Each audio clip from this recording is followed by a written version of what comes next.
Hello everyone, नमस्ते and welcome back to my channel. और आज हम लोग एक ऐसा आसन देखेंगे जिसमें बहुत सारे आसनों को कंबाइन करके एक आसन परफॉर्म किया जाता है, एक पूरा फ्लो परफॉर्म किया जाता है। शायद आप लोग समझ ही रहे होंगे हम लोग किस आसन की बात कर रहे हैं। इसे हम लोग सूर्य नमस्कार के नाम से जानते हैं और ये सभी आसनों का आप मान के चलिए राजा है। जिसने इस आसन को अच्छे से परफॉर्म करना सीख लिया, उसे और कोई एक्सरसाइज आती हो या ना आती हो कोई मैटर नहीं करता। वो चाहे घर पे हो या जिम में हो या कहीं भी बाहर हो, वो जाके इन आसनों को लगभग 10 से 12 या जितने भी वो चाहे 50, 108 जितने भी वो चाहे वो परफॉर्म कर सकता है। तो आज के इस वीडियो में हम लोग वही सीखेंगे कि सन सैल्यूटेशन या सूर्य नमस्कार किया कैसे जाता है और इसकी छोटी-छोटी होने वाली गलतियां जो कि ओवरवेट भी होते हैं वो पर्सन्स भी इजीली कर पाएंगे और जो कि नॉर्मल वेट के हैं मगर उन्हें पता नहीं है कैसे करते हैं सन सैल्यूटेशन, तो आज हम लोग वो सीखेंगे। और हाँ, एक और बात, अगर आप सन सैल्यूटेशन रेगुलर प्रैक्टिस करते हैं तो आपका जो प्लेनेट होता है, सन का जो प्लेनेट होता है वो भी स्ट्रांग होता है एस्ट्रोलॉजी के अकॉर्डिंग। तो चलिए देखते हैं कैसे करते हैं सन सैल्यूटेशन। तो कभी भी हम लोग सूर्य नमस्कार करते हैं उसके लिए आपको एक मैट की जरूरत होती है। इन केस आपके घर पे अगर मैट अवेलेबल नहीं है और आप रेगुलर प्रैक्टिस करना चाहते हैं योगा, तो मैं सजेस्ट करूंगी कि आप अपने लिए एक मैट खरीदें, एक अच्छी क्वालिटी की मैट जरूर लें। नहीं लेना चाहते हैं, शुरुआत ही कर रहे हैं, तो घर पे कोई भी दरी होती है जो हम लोग यूज करते हैं रेगुलर बेसिस पे, आप वो भी यूज कर सकते हो। ठीक है, मगर थोड़ा सा केयरफुल होकर उस पर कीजिएगा। कभी भी करने के लिए हम लोग हमेशा मैट के स्टार्टिंग पॉइंट पे खड़े होंगे और वहां से शुरू करेंगे। उसका भी एक कारण है, क्योंकि जब हम लोग सूर्य नमस्कार करते हैं तो हम लोग मैट पे पीछे की तरफ वर्क करते हैं, पैर हमारे पीछे की तरफ जाते हैं। और अगर आप मैट के बीच से शुरू करेंगे तो आपके पैर कहीं बाहर निकलेंगे, मैट से कहीं दूर जाएंगे, तो इसलिए मैट के हमेशा स्टार्टिंग पॉइंट से शुरू करेंगे। जो सन सैल्यूटेशन का पहला पोज होता है प्रणाम आसन, क्योंकि हम लोग प्रणाम कर रहे हैं, हम लोग उन्हें सैल्यूट कर रहे हैं, उनकी प्रार्थना कर रहे हैं, इसलिए हम लोग पहले आसन प्रणाम आसन से शुरू करेंगे। और यहाँ पे आप लोगों की सांसों की गति बिल्कुल नॉर्मल होगी, नॉर्मल ब्रीदिंग, ना ही आप इनहेल और एक्सेल का कुछ सीक्वेंस फॉलो कर रहे होंगे, नॉर्मल ब्रीदिंग कर रहे होंगे। यहाँ पे करने के बाद आपकी पैरों की डिस्टेंस देखिए, आपके हिप बेड की डिस्टेंस के अकॉर्डिंग होना चाहिए, ना बहुत ज्यादा ना बहुत close. Normal hip bed distance में आप खड़े हो सकते हैं। यहाँ खड़े होने के बाद आपका जो पहला स्टेप होगा वो होगा, इसमें आप लोग हाथों को ऊपर करेंगे और जो आपने हाथों को ज्वाइन कर रखा है इनको अलग अलग कर लेंगे और सांस लेंगे। गहरी सांस लेने के बाद आप बैक बेंड करेंगे। पहला आसन, जितना ज्यादा आप पीछे जा सकते हैं उतना पीछे जाने की कोशिश कीजिए। मगर अगर आप बहुत ज्यादा पीछे नहीं जा सकते या आपको बहुत ज्यादा कोई प्रॉब्लम है तो आप नॉर्मल खड़े होके भी इसको कर सकते हैं। पहले स्टेप को मैं इसमें बैक बेंडिंग भी करके दिखाती हूँ आपको। इनहेल किया, सांस ली अंदर एंड बैक बेंड। इस आसन को हस्तोत्तानासन भी कहते हैं। दूसरा पोज जो होगा उसे फॉरवर्ड बेंडिंग पोज कहते हैं या पादहस्त आसन कहते हैं। क्यों? क्योंकि हम अपने पैरों हाथों को जमीन पर रखने वाले हैं, पैरों के साइड में। यहाँ पे लिया। दूसरा जो है हमारा पोज, उसमें हम लोग हाथों को जमीन पे रखेंगे। अब आप मेरे नीचे जाने की गति देखिए, मैंने धीरे से नीचे गई हूँ मैं, और जो मेरी बैक थी ना वो यहाँ से सीधी नीचे आई है। ओके, ना कि ऐसे। कुछ लोग गलती क्या करते हैं, लोग ऐसे नीचे आते हैं तो उनके हाथ अगर पहुंचने भी वाले होंगे ना जमीन पे तो भी नहीं पहुंच पाते हैं। तो यहाँ से फिर से शुरू करते हैं। इनहेल किया एंड एक्सेल किया, दोनों हाथों को जमीन पे रखा।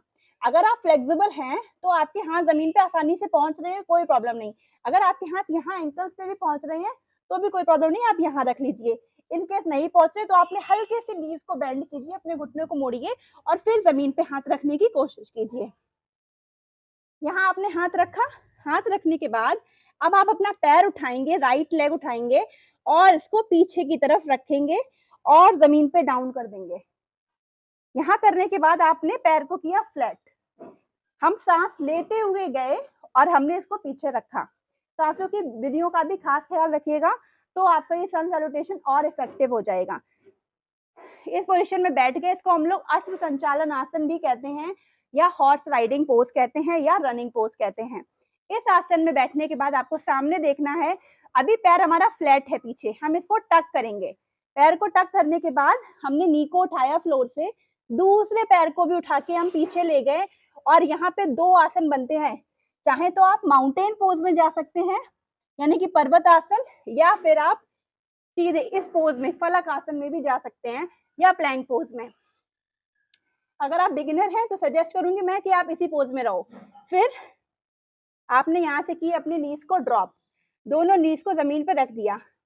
हमने सांस लेते हुए दोनों पैरों को पीछे रखा और नी को ड्रॉप किया। यहाँ ड्रॉप करने के बाद हमने सांस को रोका और फिर चेस्ट चिन जैसे ही डाउन करेंगे, इस पोज को बोलते हैं हम लोग अष्टांग पोज। क्यों अष्टांग आसन क्यों बोलते हैं? क्योंकि हमारे 8 पार्ट जमीन पे लग रहे होते हैं, दोनों हाथ, दोनों नीज, दोनों पैर और चिन और चेस्ट, इसलिए इसको अष्टांग पोज कहते हैं। यहाँ पे करने के बाद हमने ब्रीदिंग को होल्ड करना है। होल्ड करते ही हमने स्लाइड करना है और फिर से पैरों को फ्लैट कर लेना है। तो अब यहाँ पे सबसे बड़ी लोगों की गलती क्या होती है, वो चेस्ट चिन डाउन नहीं कर पाते स्टार्टिंग में, जो बिगिनर्स होते हैं। क्यों? क्योंकि उनकी बॉडी में भी इतनी स्ट्रेंथ नहीं है जो वो अपने आप को कैरी कर सकें, होल्ड कर सकें अपने आप को। तो आपको क्या करना है आपने यहाँ पे नीज ड्रॉप किए, नीज ड्रॉप करने के बाद आप धीरे से थाइस को भी जमीन पे रखो और जमीन पे लेट जाओ। ऐसे पैरों को फ्लैट कर लिया, नहीं करना चाहते तो अभी टकन पोजीशन में रखो और धीरे से चिन को जमीन पे रखने के बाद आपने अपने नीज को 1 बाय 1 करके अंदर किया और इस पोजीशन में आ गए। देखिए वैसे ही पोजीशन बन गया है जैसे कि हम लोग डायरेक्ट जा रहे थे।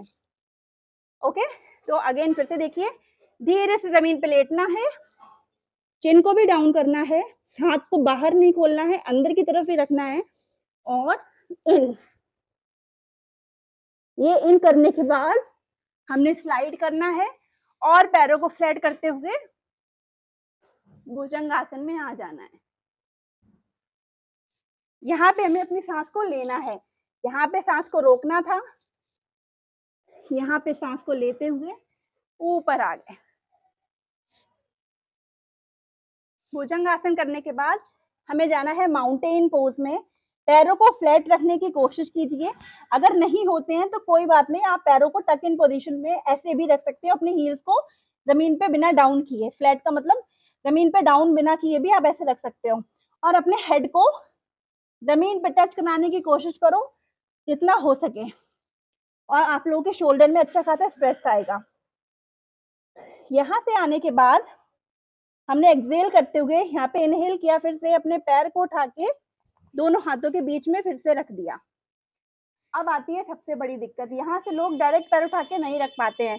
कोई बात नहीं, नहीं रख पाते हैं कोई बात नहीं, आपने फिर से नी को डाउन किया, धीरे से अपना वही पैर उठाया जो पीछे लेके गए थे, धीरे से यहाँ रखा, अपने हाथ के सपोर्ट से पैर के बिल्कुल पास लाके रख दिया।